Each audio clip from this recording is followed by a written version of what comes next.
अस्सलामुअलैकुम, कैसे हैं आप सब। उम्मीद है आप सब खुश होंगे, खैरियत से होंगे। आज मैं आप लोगों के साथ सऊदी अरब की बहुत ही famous fried chicken Al Baik chicken की रेसिपी शेयर कर रही हूँ। आप देख सकते हैं किस तरह से अंदर तक सॉस नज़र आ रहे हैं। इस चिकन की खूबी यही होती है कि इसमें सॉस अंदर तक इंजेक्ट किए जाते हैं, लेकिन आज मैं किसी तरह के इंजेक्टर का इस्तेमाल नहीं करूँगी। बहुत आसान तरीके से ये रेसिपी आप लोगों के साथ शेयर कर रही हूँ। तो यहाँ पर 1 केजी चिकन को बहुत अच्छे से धोकर साफ़ कर लीजिएगा। और सबसे पहले हम यहाँ पर सॉस जो इंजेक्ट करेंगे वो सॉस निकाल ले रही हूँ मैं। तो 1 टेबल स्पून मैंने चिली गार्लिक सॉस डाला, 1 टेबल स्पून मैंने चिली सॉस डाला और इसे विनेगर से डाइल्यूट कर लीजिएगा। 1 टीस्पून रेड चिली पाउडर भी शामिल कर लीजिएगा, क्योंकि ये सॉस थोड़ी तीखी होती है। अगर आपके पास किसी भी तरह का हॉट सॉस हो तो उसे ले लीजिएगा और थोड़ा सा फूड कलर ज़रूर ऐड कीजिएगा। आप देख सकते हैं किस तरह की कंसिस्टेंसी मैंने रखी है। तो यहाँ पर मैं आपको दोनों तरीका बताना चाहूँगी। अगर आपके पास इंजेक्टर ना हो और इस तरह का सिरिंज हो, 50 ml का सिरिंज था मेरे पास, तो आप देख सकते हैं मेरे पास सिरिंज के साथ ये नीडल बहुत पतली नीडल है, तो इस तरह से कभी भी सॉस इंजेक्ट नहीं होती। मैं बिगनर्स के लिए ये बताना चाहती हूँ कि ये गलती लोग करते हैं कि सिरिंज में डायरेक्ट नीडल डालकर उसके बाद सॉस को खींचते हैं, जो कि बिल्कुल गलत प्रोसेस है। तो सबसे पहले नीडल हटाकर सिरिंज से सॉस को आप खींच लीजिएगा, यानी कि सॉस को फिल कर लीजिएगा सिरिंज में। उसके बाद आप निडल इंसर्ट कीजिएगा और आप देख सकते हैं किस तरह से मैं बोन्स के जस्ट पास में मैं निडल को अंदर तक इंजेक्ट कर रही हूँ। तो मैं सिर्फ आपको बता रही हूँ कि अगर आपके पास इस तरह का सिरिंज हो तो उसका इस्तेमाल आपको किस तरह से करना है। और मैं जो आपको आज जो प्रोसेस बता रही हूँ बहुत आसान है। फोर्क हर किसी के घर में होता है। तो आप देख सकते हैं किस तरह से फोर्क को मैं अंदर तक इंजेक्ट कर रही हूँ, इंजेक्टर की तरह। जितने अंदर तक जाए उतने अंदर तक आप फोर्क को इंसर्ट कर लीजिएगा और इस तरह से शार्प एजेस वाला स्पून आप ले लीजिएगा और सॉस को उठाकर आप डाल सकते हैं। बहुत इजीली से सॉस अंदर तक फिल हो जाती है। आप जब करेंगे तो आपको पता लगेगा कि आपको किसी भी तरह के इंजेक्टर या सिरिंज की ज़रूरत नहीं है इस रेसिपी में। तो मैंने पूरी कोशिश की है कि अल्बेक चिकन हूँ बहू मैं आपको बिल्कुल बिना इंजेक्टर के आसान तरीके से बता सकूँ। तो आप जिस तरह से मैं कर रही हूँ उस रेसिपी को फॉलो कीजिएगा। तो इस तरह से फोक को बहुत अच्छे से इंसर्ट करते हुए और स्पून की हेल्प से सॉस को आप डाल सकते हैं। हाँ, ये बात अलग है कि आप इंजेक्टर यूज़ करेंगे तो वो बिल्कुल अंदर तक सॉस जाती है, लेकिन इसमें भी यकीन मानिए सॉस अंदर तक जाएगी। तो आप देख सकते हैं किस तरह से मैं डाल रही हूँ। दूसरा तरीका ये है कि आप सॉस को लेकर और फोक को इस तरह से अंदर तक डीप गैशेस डालिएगा।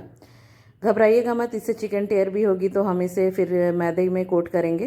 तो आप देख सकते हैं सारे चिकन को मैंने रेडी कर लिया था। तो मैं 2 से 3 टेबल स्पून और मैं इस सॉस को डाल ले रही हूँ। डालने के बाद कुछ मसाले और मैं डालूंगी। तो 1 टीस्पून मैं ब्लैक पेपर पाउडर डाल रही हूँ। 1 टीस्पून मैं डाल रही हूँ रेड चिली फ्लेक्स, क्योंकि ये तीखी होती है, थोड़ी चटपटी होती है। 1 टीस्पून सिनेमन पाउडर मैं डाल रही हूँ, जो कि इस डिश की जान है।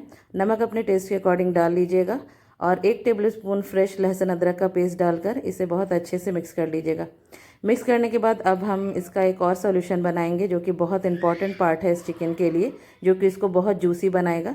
तो यहाँ पर मैंने 1 कप बटर मिल्क लिया। अगर आपके पास बटर मिल्क ना हो तो आप सिंपल बिल्कुल नीम गर्म दूध में 1 टीस्पून नींबू का रस डालकर 5 मिनट ढक दीजिएगा। आपकी बटर मिल्क रेडी हो जाएगी। तो इस बटर मिल्क में जो हमने सॉस चिकन के अंदर डाला था वो सॉस बच गया था, तो वो सॉस डाल लीजिएगा। 1/2 टीस्पून जिंजर गार्लिक पेस्ट डाल लीजिएगा, 1/2 टीस्पून ब्लैक पेपर पाउडर और 1/2 टीस्पून मैंने सिनेमन पाउडर फिर से डाला है। और बहुत अच्छे से मिक्स करने के बाद इसे चिकन के ऊपर डाल दीजिएगा और इसमें बहुत अच्छे से स्पून की हेल्प से चिकन को बहुत अच्छे से बटर मिल्क में अच्छे से डिप कर लीजिएगा। और डिप करके जितना देर पॉसिबल हो, जितना भी आपके पास टाइम हो, इसे मैरिनेशन के लिए छोड़ दीजिएगा। इससे आप जितना देर छोड़ेंगे उतना ही चिकन टेस्टी और जूसी बनेगी। तो करीब मैं इसे 5 से 6 घंटे के लिए साइड कर दे रही हूँ, इसे ढककर। और यहाँ पर जो हम कोटिंग करेंगे मैदे से, तो यहाँ पर 1/2 kg मैंने मैदा में नमक डाल लीजिएगा अपने टेस्ट के अकॉर्डिंग और 1 टीस्पून रेड चिली पाउडर और 1 टीस्पून ब्लैक पेपर डाल के बहुत अच्छे से इसे मिक्स कर लीजिएगा। तो ये हमारी कोटिंग के लिए मिक्सचर रेडी हो गया। तो अब मैं चलती हूँ, आपको मैं बताती हूँ कि किस तरह से हमें इसे कोट करना है मैदे में। तो यहाँ करीब 6 घंटा मैंने इसे रेस्ट दिया था। तो यहाँ पर आप एक एक चिकन के पीस को उठाते जाइए और मैदे के ऊपर रखिए। जैसे आप सिंपल फ्राइड चिकन के लिए कोटिंग करते हैं, ठीक उसी तरह हमें दबा दबा कर इसे कोट करना है।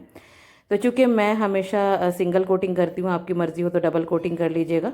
तो डबल कोटिंग करने का तरीका यही है कि जिस तरह से मैं सिंगल कोटिंग कर रही हूँ, इस तरह करने के बाद फिर से अगेन आप चिकन के पीसेस को बटर मिल्क वाले मिक्सचर में डालकर और फिर से दोबारा सूखे मैदे में डालकर इसी प्रोसीजर को 2 बार कीजिएगा। लेकिन 3 बार मत कीजिएगा, उससे बहुत ओवर कोटिंग हो जाती है और खाने में ये बिल्कुल अच्छा नहीं लगता। तो मैं सिंगल कोटिंग कर रही हूँ, आप चाहे तो डबल कोटिंग कर सकते हैं। आप देख सकते हैं किस तरह से क्रम्स नज़र आ रहे हैं। इस तरह से दबा दबा कर कीजिएगा जिस तरह से मैंने किया है। तो इस तरह से सारे चिकन को रेडी कर लीजिएगा आप। और अब मैं चलती हूँ इसे फ्राइंग की तरफ। तो यहाँ पर सफिशेंट तेल आप ले लीजिएगा, मैंने रिफाइंड तेल लिया है। इसे बहुत अच्छे से मीडियम फ्लेम पे आप मीडियम हॉट गर्म कीजिएगा। आप देख सकते हैं मैं चिकन के पीसेस को डाल रही हूँ तो बहुत तेज़ी से बबल नहीं उठ रहे हैं। तो मीडियम फ्लेम पे चिकन को जितने तेल में गुंजाइश हो चिकन को डालकर बहुत तुरंत से आप स्पैचुला टच कभी भी मत कीजिएगा। 5 से 6 मिनट वेट कीजिएगा, उससे कोटिंग बिल्कुल नहीं उतरेगी। अगर आप तुरंत से स्पैचुला टच करेंगे तो कोटिंग उतरने का डर है। तो आप देख सकते हैं कि 5 से 6 मिनट के बाद मैंने दूसरी बार टर्न कर लिया है और अगेन मैंने 5 से 6 मिनट इसे फ्राई कर लिया था। तो आप देख सकते हैं कितना प्यारा कलर आया है और किस तरह से इसकी क्रम्स बने हैं। तो अब मैं दूसरे बैच को भी डालूंगी। इसी तरह फ्लेम का ध्यान रखिएगा, अगर तेल बहुत ज़्यादा गर्म हो जाए तो फिर से तेल को मीडियम हॉट कर लीजिएगा। और यहाँ पर इसके लिए बहुत ही फेमस एक डिपिंग सॉस बना रही हूँ मैं, जो अल्बिक चिकन की बहुत ख़ास सॉस होती है। इसके लिए मेयोनीज़ लिया है मैंने 3 से 4 टेबल स्पून, आप अपने अंदाज के मुताबिक ले लीजिएगा। और 1 tablespoon simple chilli sauce मैं डाल रही हूँ, यानी कि कोई भी हॉट सॉस आपके पास हो तो डाल लीजिएगा। तो ये हमारी डिपिंग सॉस रेडी हो गई, जो कि अल्बिक चिकन की बहुत ही इंपॉर्टेंट सॉस है, बहुत टेस्टी लगती है। तो यहाँ पर दूसरा बैच भी हमारा रेडी हो गया था। आप देख सकते हैं कितना प्यारा क्रम्स दिखाई दे रहा है। तो इस तरह से आप बहुत एहतियातन इसे निकाल लीजिएगा। लेकिन जब भी फ्राइड चिकन को आप निकालिए, कभी भी प्लेट या टिश्यू पेपर पे मत निकालिए, हमेशा ऐसे स्ट्रेनर या किसी तरह का आपके पास जाली स्टैंड उस पर निकालिएगा। तो आप देख सकते हैं कितनी क्रिस्पी दिखाई दे रही है। और मैं आपको दिखाऊंगी कि जो अल्बिक चिकन को सबसे यूनिक बनाता है बाकी फ्राइड चिकन से, जो कि अंदर अंदर तक सॉस होते हैं, वो मैं आपको दिखाना चाहूँगी। कि आप देखिए कितनी सॉफ्ट दिखाई दे रही है जब मैं चिकन को टेयर कर रही हूँ और सॉस अंदर तक गए हैं, जबकि मैंने इसमें इंजेक्टर का भी इस्तेमाल नहीं किया है। अगर आप इंजेक्टर का इस्तेमाल करेंगे तो बहुत अच्छे से और सॉस अंदर तक जाती है, लेकिन कोई बात नहीं है, आप बिना इंजेक्टर के भी बना सकते हैं। तो आप भी ये सऊदी की सबसे फेमस फ्राइड चिकन की रेसिपी घर पे ज़रूर से ट्राई कीजिए और मुझे कमेंट के ज़रिए बताइएगा कि आपको मेरी ये ट्रिक कैसी लगी। उम्मीद है वीडियो पसंद आई होगी। वीडियो पसंद आई हो तो वीडियो को लाइक कर दीजिएगा, ज़्यादा से ज़्यादा शेयर कीजिएगा अपने फैमिली और फ्रेंड्स के बीच में। चैनल को अब तक सब्सक्राइब नहीं किया हो तो सब्सक्राइब कर लीजिएगा।